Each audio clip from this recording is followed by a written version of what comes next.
Today I'll discuss an interesting PM interview question, and the question is how would you measure the success of Google Calendar? Right? Before anything else, please find out our PM interview preparation ebook containing 50 plus real interview questions. It will be really helpful for you. And this question is a part of our product execution series where we are discussing metric based questions. So go and check it out the series from our channel. Now back to the question. First, let's understand about the Google Calendar and what is the value proposition of the Google Calendar and what is the business model of the Google Calendar so that we have a clarity about the product, right? So Google Calendar is a productivity tool for anyone who wants to stay organized, right? Managing their time effectively and collaborate with other people, right? So to clarify, here we are thinking about the Google Calendar as a standalone product, right? Not as a part of a Google suite. Keep that in mind because it will change your success metric. So we have clarified that we are talking about the Google Calendar as a standalone product. Now that we know what's the goal of the Google Calendar, it is important for us to know about its main stakeholder and what is the value Google Calendar is providing to them. So until unless we are not able to identify the value provided to different stakeholders, it will be very difficult for us to define the success metric. So there are two stakeholders, users and Google itself. For user, it is managing the time and increasing the productivity by collaboration using Google Calendar. By creating different events, it can be tasks or by sharing the calendar with other stakeholders. This is how users are getting value from the Google Calendar.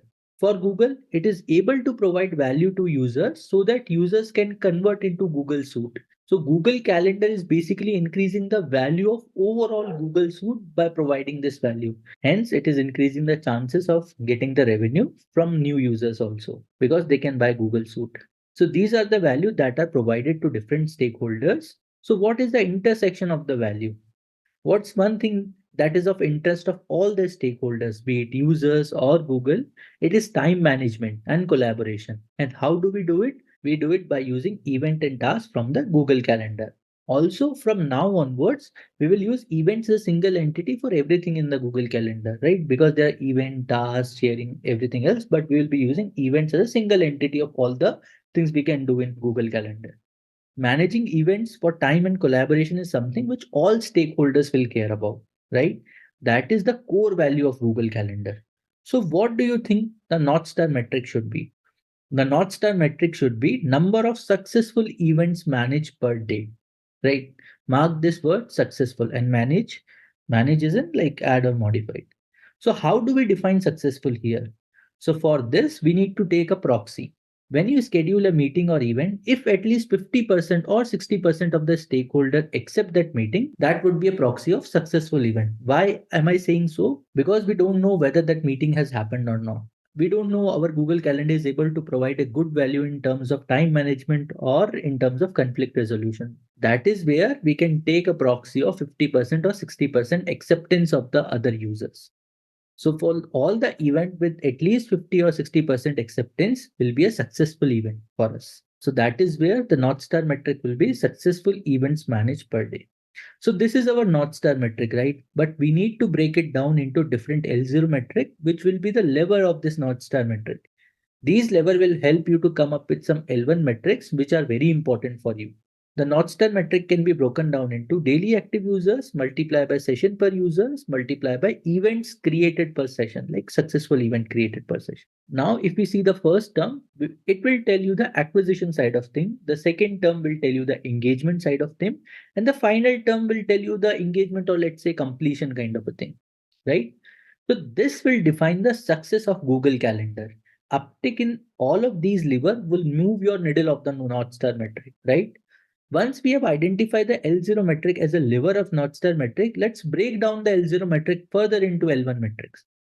So for the acquisition side of thing, we need to track the new user acquisition, which will be the driver of the growth on our platform. So we will track the new user growth month on month. The other thing which we'll track is the user churn. Users who have used once but now they are not coming back. They are our churned users. Then comes the engagement part, that is session per user. If you are an active user, how many session you are doing on an average? Here we will track session length, average number of calendar views for other users. One other metric which we can track is number of users who are sharing their calendar with other people, right? This will be our primary engagement metrics. Let's move further.